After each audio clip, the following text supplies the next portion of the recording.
guys? It's your girl Zeta Lisa. Welcome to Mama's Cocktail Hour. I have an amazing guest today. We did this virtually, but then it was mad bloopers, right? We did our best. So we did our best. I told Jess when I was reviewing the tape, I was like, girl, this is such a powerful conversation that we need to have this in person. And she brought her amazing ass over here. And guys, she's just as gorgeous as she is on the gram. I just because you know there's this whole wave now about the filters. Oh, that's so funny. Do I look like my filter? They should be a filter of me. There should, girl. You should create a filter because your shit is bomb. We call it gorgeous. Yes. There you go. So she traveled all the way here so we can do this officially in person. So welcome to now my friend. Because we met in person. We were Instagram friends first. It's official. It's official now. So we are here in the flesh. Jessica, thank you for coming. Thank you for having me. To Mama's Cocktail Hour. I have a cocktail. She has agua. Salud. So let's drink to this amazing interview. That's right. All right, guys. So, how do you like Jersey? I'm moving here. That's it. New York girl coming to Jersey. I like it. I like the trees. I like the houses. The air. There's no pigeons. I haven't seen many pigeons. No, we got seagulls, girl, and they shit everywhere. Oh, damn. Okay. The shit's bigger. That's it. But, so the reason why we invited Jessica onto Mama's Cocktail Hour is because she's an amazing individual. And your story is a story that a lot of people don't like to talk about. In a lot of black and brown families, we like to sweep this issue under the rug. So without further ado, the reason why we are here is because Jessica has an important story to share with us. But before she shares her story, because she is more than just her story, we want to know about you. So tell us about Jess. Tell us about your journey, what you got going on, and what you want. What are your future endeavors? Oh my God, that's so many questions. I am Jessica. It all started when I was 1. Don't worry. I'm only kidding, but they knew I was bullshitting. No. I wasn't going to start that way. Let me tell people that I am on an interview, folks, because it gets real Pausa. here. Y volvemos. Okay. Here we go. I'm just a regular girl. You're not a regular girl, guys. Just a regular old girl. You know, who I am today is different than who I was last year. So when I introduce myself, I'm introducing myself as a new, different Jessica. You know, I'm stronger. I ain't no punk ass bitch no more. Facts. We see that. I'm allowed to say that, right? You are. Okay, just making sure. I grew up, you know, naive and gullible, and I was just always a yes ma'am kind of girl. People pleasing. People pleasing. That was like my favorite thing to do. I'm still working on it. I know. It's a process. It is a work in progress. I understand.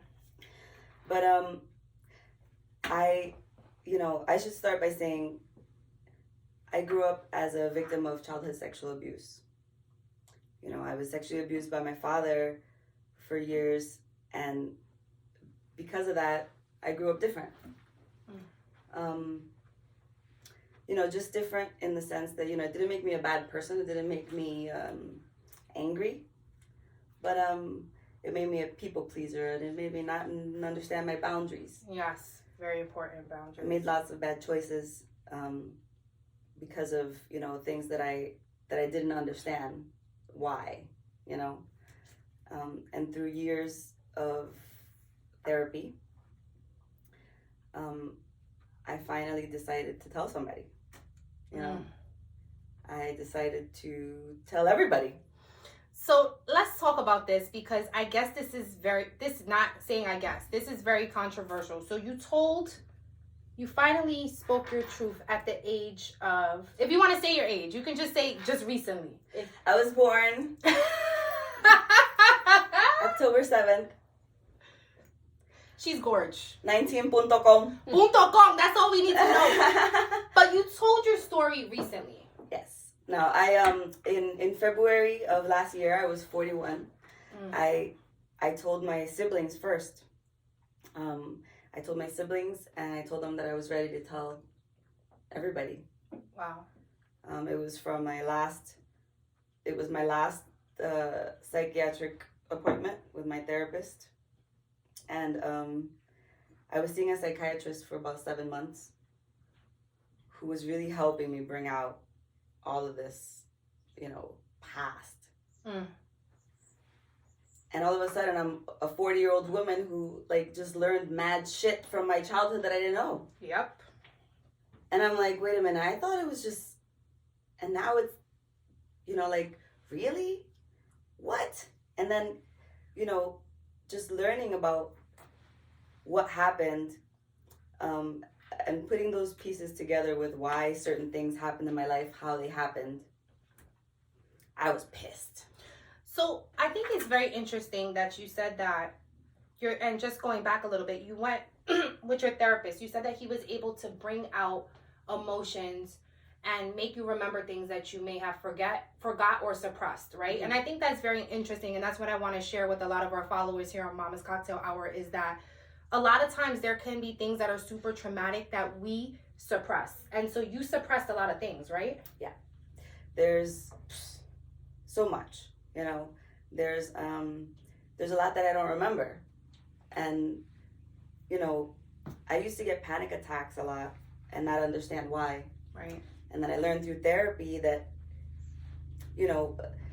maybe just an example is I can get a panic attack because I'm in this birthday party and there's a blue balloon and I don't understand why I got a panic attack. Right. Just freaking balloons. Everybody likes balloons, right? Right. They're fun. Right. But guess what? I might have forgotten that I was sexually abused one day and there was a room and there was a bunch of freaking blue balloons. Understood. Right? And I could have a panic attack in a place where there's a blue balloon because you're subconsciously remembering. Exactly.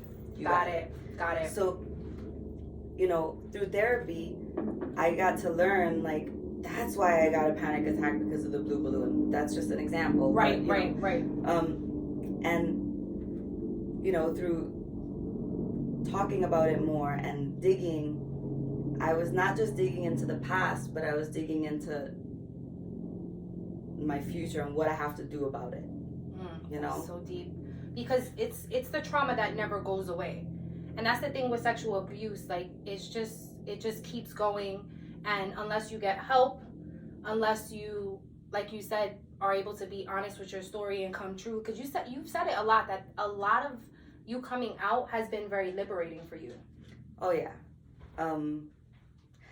It's almost like I don't care what people think anymore. Right. My whole life I was worried. I had to make sure everybody was happy all the time. And it's not even like I was doing it because I was forcing myself. It was just kind of like how I am. But it was still, I had to please people. I would almost force myself. I would say yes so many times when I wanted to say no. Do you think that is because we as Latina women, you're Puerto Rican, right? I'm Puerto Rican and Dominican. Do you think it is because we have been brought up in a culture that we tend to people please, especially when it comes to men? Oh yeah. We're told serve your father, serve your brothers, and that's kind of conditioning us to be people pleasing, right? To do whatever despite how that person treats us, how that person is. I thought it was interesting for me that you had said that you were a daddy's girl. Mm-hmm. And for you, it started early, right? Yeah. For me, it started early, and it finished my early. I think I was about 12. I think I was 12, between 12, 13. And so my whole life, until I came out, I was daddy's girl. Even a few years ago, I was still daddy's girl. Which is what people don't get. That's what people, and I think that's why it's been so hard for people, the non-believers. Got it. To get it. How is she gonna? Nah, she's so close to him. She's always been so close to him. All of a sudden now she's gonna say he's the opposite of what we all knew or what we all know. But I mean, I was manipulated and brainwashed. And so while he was hurting me, I didn't feel like he was hurting me. He loves me. How could somebody who loves you hurt you, right? So he wouldn't do that to anybody else. Like, I'm his daughter. He loves me, and I know that because I remembered the last time. That's when I went to church and I confessed to the priest about it. So at that point, you knew it was wrong. Yeah, but I didn't remember when I was little. Right. You know, so when I went and I confessed about it, and so you confessed. I told him this is what just happened to me. To your priest. To my priest. And so I grew up a daddy's girl. He made a mistake that day. He loves me. He would never do that. He would never hurt anybody, ever. Like, nobody loves me more than him. Like, he would never hurt anybody. And that's how you felt. Yeah. Like, there's no convincing me that it's different, because he's good at manipulation and he's good at making people feel however he wants them to feel. But this is also a man who has been with my mom 50 years. Like, they just celebrated their 50th anniversary.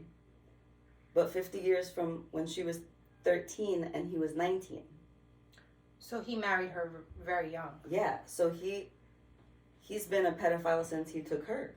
Right. He's 13. I mean, she was 13. So now it's a perpetual cycle of abuse. Yeah. And so he raised her to be what he wanted. Correct. And then had kids, and then he's trained his kids to be how he wants them to be, you know? Understood. And so he was really good. He's still there. Something that a lot of people ask, or I think that a lot of people think but don't dare ask, is, if he did that to you, how could you send your children to Puerto Rico for the summers? Because I'd send my kids to Puerto Rico for the summers and let them stay there. But like, if someone hurt me, how could I send my kids to a place where somebody who hurt me lives? Right. You know? Right. And I get it. And it's a question that it makes sense. You know, I would question it. Right. You know? First of all, it's one of the reasons I almost committed suicide when it hit me that I used to send my kids to an abuser's house. Wow. Because I didn't learn that until after. And did you learn that in therapy? Yeah. Well, I learned, oh my God, he's an abuser in therapy, because he was always just my dad. And you never saw anything wrong because it was happening since you were a little girl. Right. Growing up, I thought he did that to me that once. That was a mistake. Understood. He loves me. I'm a daddy's girl. He would never hurt anybody. Right. And period. I had that blind faith. That's it. He would never do that. Right. And then through therapy, I learned that wasn't the first time he did anything to me. Wow. There were so many other things that I didn't know and I didn't remember that I was like, now it's too late. Like, my kids they were already there. Now it's too late. Now, oh my goodness, right? And thinking back now, like, it was not safe. Right. And I regret it with all of me. But I didn't know. Right. I didn't know. I love him, and I was sending the kids to a place to be with people who I love that I know would never hurt them. Right. Because he would never hurt me. I don't know why that's how I saw it, but that's how I saw it forever. You know? And then all of a sudden I realized, holy shit, this is a sick man. And later I find out it wasn't just me. It wasn't just me, and there have been at least 3 other people who I know he's done something to. Wow. And so people who are still alive to this day and remember. I know that I'm not the first person who said to my mom that he's done this. Wow. So. And let me ask you a question. I know this may be private, but so like, what is your relationship with your mom now? Is there a relationship? Did she believe you? Because I think that's the biggest thing is what happens after you tell. And a lot of relationships probably change when you do tell. Everything changes. When I first told them, when I told my siblings and my mom, they had my back. Wow. They said, "Wow, I believe you." And then my mom went back home to Puerto Rico to talk to my dad about it. And he confessed, and he said that it was true. Wow. But that he had confessed to God, and he went to church, and he did confession, and he asked for forgiveness many years ago, and that he's been forgiven. So my mom forgave him for what he did because she said he's not the same person anymore. How does that make you feel, Jess? She's blind like I was. I feel sorry for her. She's a victim, and she doesn't know how to get out of it. And that's what happens a lot of times with a lot of women. And I think we put a lot of shame into the fact that some women don't leave or they should leave. But I think it's an interesting side to show that she's been with him since she was 13. This is the only 50 her whole life. Her whole life. So it's been years and years of manipulation and years of probably conditioning that, like you said, she doesn't know any better. Mm-hmm. And is it like that with a lot of other relationships in your family? Well, all the important ones, all the close ones. It's funny because the people who are your ride or die are suddenly second guessing. Yeah, or they're suddenly gone. My siblings, they still have a relationship with my mom. I don't talk to my mom. The last thing that she told me was that if anybody is suffering the most, it's my dad because of his conscience and how he's been living with this in his conscience all these years after already having been forgiven by God. See, that's very difficult, and I'm sorry that you're going through that because at the end of the day, that's your mom. Yeah. And I think it's so powerful though, Jess, like despite everything, like I think it's so powerful that you're here on this platform, even sharing something that's so intimate, so embarrassing, and people like to associate it with so much shame. Mm-hmm. And that's why we're here to have this conversation with you right now to let you guys know that there are some things. So first, you're a warrior. You are a survivor, girl. And I love everything about you because you just pour out positivity. We were just talking about that offline, about despite everything that you're going through, despite all the hardships that you've been through, you still pour out positivity. So what are some things that we have to look forward to from you? What do you have going on right now? I'm not going to shut up now. That's it. I'm not going to shut up. It's going to be, you're going to hear a lot of me. I was quiet for so long, and I was always worried about all the people who abandoned me, right? I have nothing to worry about anymore. Like right now, I'm at a place where everywhere I go, I leave a piece of me. Because I'm so full that I just have, it's seeping out of my pores, all of the love and all of the passion that I have and how much I want this change, that everywhere I go, I leave a little bit of me. And that's my plan. My plan is to keep moving forward, and I want to tell people my story, and I want to make new cycles. I already broke the cycle. Jack. The cycle's been broken, but now we have to create new habits. You Ooh. know? And no means no. That's right.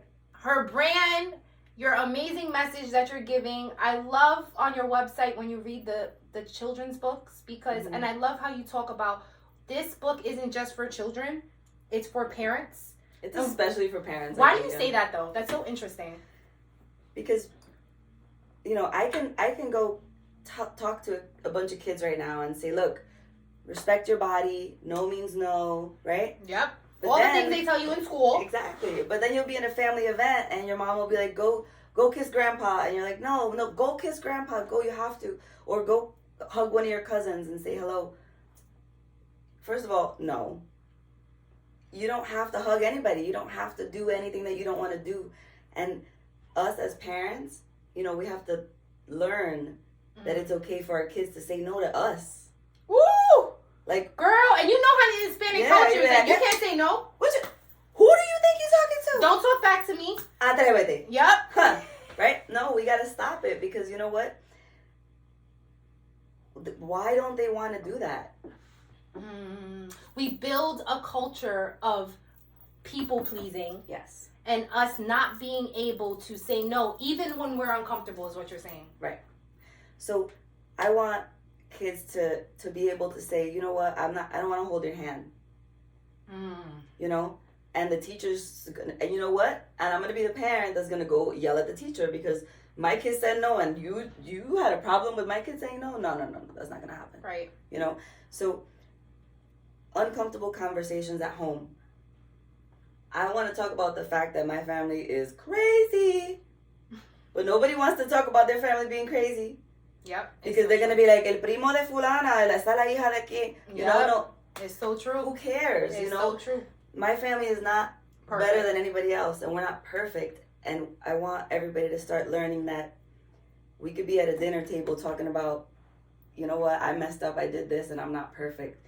And neither are you, and neither are you, and that's okay.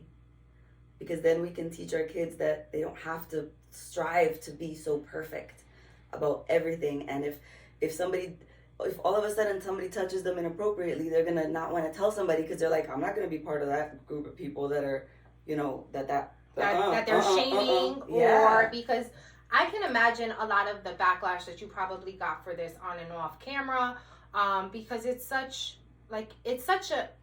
a big thing in our community. Like when you said that since you came out and been honest that you've had, how many people reach out to you? Now it's 24.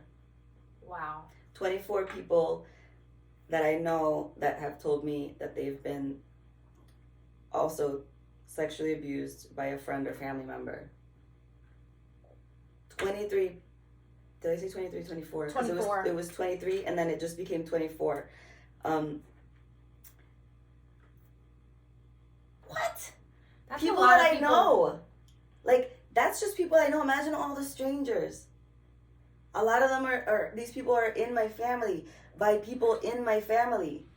Wow. It's so these sick. Aren't strangers. Yeah. No, well, some of them are. They're not strangers in the sense that some of them are followers. Right. Some of them are family members. Understood. And some of them are friends. So it hasn't been a stranger that, you know, just comes up to me. Actually, I take it back.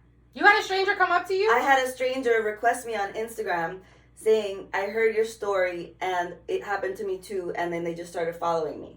So that counts as a stranger. That definitely counts as a stranger. Because now they're a follower. Because we're meeting all people on Instagram now. I met Jess on Instagram, so...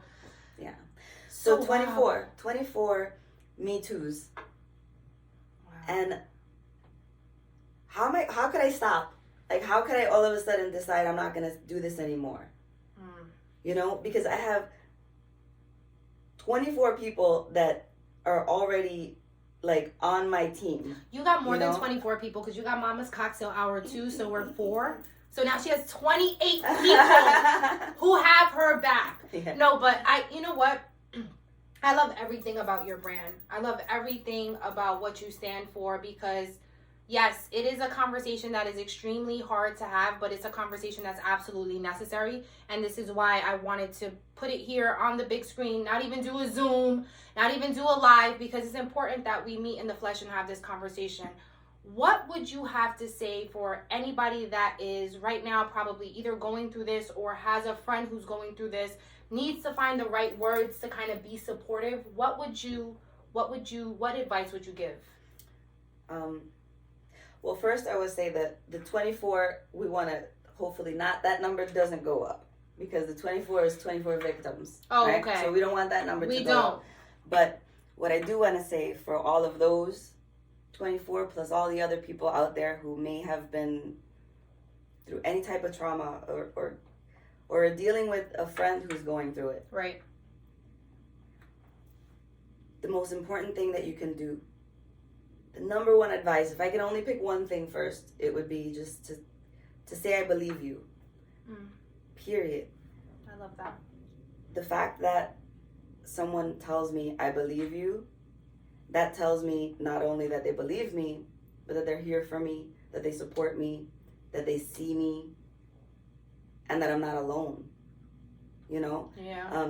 Because it's the people who say things like, oh, but didn't you, that there's all of a sudden a little bit of a I hate the buts. It's so unnecessary. It is very unnecessary. The moment somebody questions a victim, it's a trigger, you know, and people are they're gonna, that's why they don't say anything. That's why people stay quiet and they don't talk about their abuse, because they're dropping gems, y'all. She's dropping gems. You have to just, say, I believe you. That's it. Period. Punto Y ya. Caso cerrado. But no, it's true. Yeah, and because people always try to nitpick or trying to change the agenda, or I guess they would like to say being unbiased, but it just becomes very disheartening and sad, because I think that anybody who would come out and say something so traumatic, so embarrassing, should already be dealing with a whole bunch of bullshit internally for even coming out and saying that. So the fact that they're coming out and saying that, and now you're questioning it by saying, well, this or this happened and this happened, or so what would you say to those people? The who, what, why, when, where doesn't matter. The point is that somebody just told you that something happened to them that was traumatic. Listen. Forget about any questions that you might have, because it doesn't matter. Whatever answers you'll hear have nothing to do with the fact that it happened. It already happened. The trauma is there. What you have to do is try to figure out how you can help going forward. It doesn't matter who, what, why, when, where, what the hell happened. Did you provoke? Did you not provoke? Who gives a shit? It does not matter why. It's not relevant. At all. So I'm sorry that happened to you. And I believe you. And I'm here if you need an ear. But if you're not really going to be there, and you don't really have the ear, then don't offer it. I think that's the best advice, because a lot of times it's a lot for any individual who's not versed, who doesn't know or is ignorant. So I think that's the best advice, is just say, listen, I'm here for you, anything that you may need, because I think the questions start to also make it seem like you're diminishing this person's character, or you don't believe what it is that they're saying, or you're questioning it, or you're playing detective, and those are all things that we kind of want to stay away from. Right. Don't ask questions because it's not your business. Ooh. It really isn't. No, it's not. And come on, that's a really private thing. The fact that I said this much is big. On camera. So if you have any questions and it's because of a specific reason, then I get it. Maybe you have a question and it's because of something that you need help for yourself. You have a question for yourself. It's different. But just because you're curious, then that's not necessary. Just respect people's privacy. And that's it. There's not much that you can do aside from just say you're there. It's done. The damage is done. The trauma's there.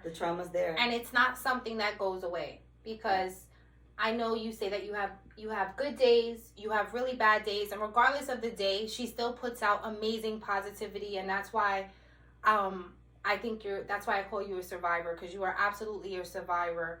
I love everything about your brand.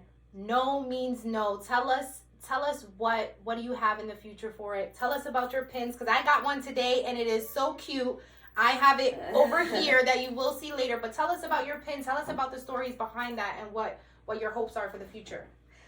I want to spread no means no to the world, you know. I'm not sure means no, maybe later means no. It's important for people to understand that no means no for kids, for adults, no matter what. And it's a word that shouldn't be uncomfortable anymore, you know. I love that. You can tell your mom no, you can tell your dad no, you can tell your family members no, and it's okay. I want to go out and tell my story. I know that I don't want that number from 24 to keep going up, but I'm going to keep telling my story because there are so many more people out there, and I want to get to all of them.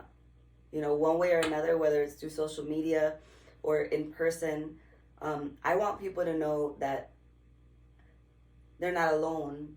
And I wish that I had somebody like me when I was a teenager, when I was a kid, somebody that I felt safe going to, you know, and talking to. Yeah, and you know, and let me clarify something. I'm not saying I want to be people's therapist, you know, because you might be getting a whole bunch of people hitting you up on Instagram now. So it's not like, you know, I'm saying like I want everybody to start calling me now, but what I mean is, you know, I want to be able to be the resource so that, you know, you go to my page and, you know, and I'll be updating it soon with more information so that it has like the suicide awareness information and, you know, where you can go for help. I would love to be that in between person so that if you need to reach out to somebody, I can help give you the resources for it. Right. I'm only human, so I can only take so much personal. I know what you mean. I can only help so much everybody out there. Just you. But yourself. What I can do is help with giving the resources of where people can go for help. You know. And that's amazing, while I'm still guys. helping myself. No, and it's amazing because, like you said, it's a journey. You have your ups and downs. A lot of times, something that you had said before that kind of stuck with me is that during therapy, you would think that therapy is so therapeutic, right? But it also helps you hash out or makes you go through those emotions. So you did say that a lot of your depression was stemming from you talking about those issues. So the fact that she's here opening up on this platform and being honest, it's not easy. So I appreciate you guys for your patience, for your respect, because this is a conversation that needs to be had. And like she said, she is not a therapist, but she is giving her perspective on an experience that she had in her life. Jess, I want to say that I think everything about you is amazing. You're gorgeous. She's beautiful. She's so full of joy. Tell everybody where they can find you on Instagram. I don't know if you have YouTube, but I know you also have a website. I always fuck that up. The website's the easiest. JessICan.co. JessICan.co. There you go. And then OJessICan on Instagram. O.jess.I.can. Damn, that's a lot of dots. That's a lot of dots. I should update it. But for now, that's what it is, okay? And JessICan. With a dot in between. So you guys can catch Jessica on her Instagram. You can also check out her website so you can see her amazing pins and all the things that she has to offer. She actually has some cute totes that you have on your website too that are amazing. I want to thank you for coming on Mama's Cocktail Hour today and sharing your journey. And if you guys need any resources, we will be plugging in some resources at the bottom of this video so that anybody who's going through something similar, you have someone you can talk to. You do have a resource. You can reach out to Jen. You can reach out to Mama's Cocktail Hour. You can find Mama's Cocktail Hour on YouTube at Mama's Cocktail Hour and on Instagram at Mama's CH Network. You can also find me at Zeta_Lisa_. I got a lot of underscores. Yeah, that's all right, you know. And I have to give my girl a hug because I am so happy she came to visit me in Mama Studios, aka my house, y'all. I love you, girl. Thank you for being so strong. Thank you for sharing your story with Mamas. And guys, until the next episode, we will see you guys later. Cheers. We have to drink. Salud.